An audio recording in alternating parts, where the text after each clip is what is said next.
আলু কুমড়োর তরকারি পুরো রেসিপি তোমাদের সাথে শেয়ার করছি। আশা করি তোমাদের ভালো লাগে, চলো দেখতে থাকো। কড়াই তেলটা গরম হয়ে গেছে, একটু কালো জিরে দিয়েছি, তার মধ্যে দিয়ে দেবো কুমড়ো আর আলু ছোট করে কাটা আছে, দেখতে পাচ্ছ। আলু আর কুমড়ো ছোট করে কেটে রেখেছি, আলু কুমড়োটা দিয়ে দিলাম।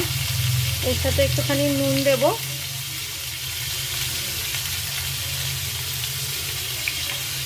দিয়ে একটু ভালো করে নাড়িয়ে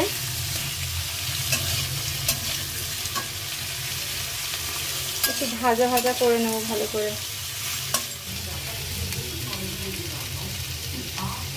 ভাজা হয়ে গেছে ভালোভাবে। এবার এর মধ্যে আমি দিয়ে দেব আদা বাটা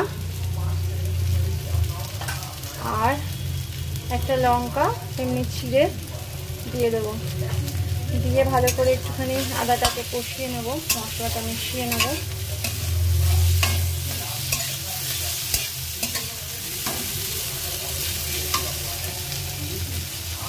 তারপরে এর মধ্যে একে একে দিয়ে দেবো আমি হলুদ, কাশ্মীরি লঙ্কা, জিরে গুঁড়ো, ধনে গুঁড়ো দিয়ে রেখে ভালো করে মশলাটা মিশিয়ে নেব। মশলাটাকে ভালো করে একটু কষিয়ে নেব। একটু জল দিয়ে কষিয়ে নেব, কারণ না হলে মশলাটা পুড়ে যাবে। আর এই সময়তেই গ্যাসের ফ্লেমটা মিডিয়ামে রাখবো। দিয়ে একটুখানি মশলাটাকে ভালো করে কষিয়ে নিয়ে অল্প জল দেব তারপরে, কারণ আমাদের ভাজার সময়তেই ভালোভাবেই সেদ্ধ হয়ে গেছে, দেখতে পাচ্ছ ভালোভাবেই সেদ্ধ হয়ে গেছে। ওই জন্য আমরা বেশি জল দেব না, এটা তো মাখা মাখা হবে, সেজন্য আমরা অল্প জল দেব। মশলাটা একটু মিশিয়ে নিই। এখন মশলাটা পুরো কষা হয়ে গেছে। এবার আমরা এখানে পরিমাণ মতো জল দিয়ে দেবো।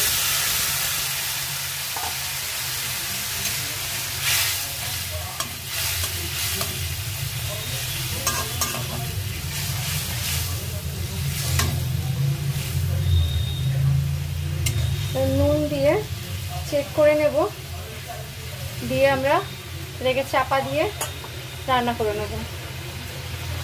এটা সেদ্ধ হয়ে গেছে, জলও মরে গেছে। এই সময়তেই আমরা একটু গরম মশলা আর ঘি দিয়ে দেবো।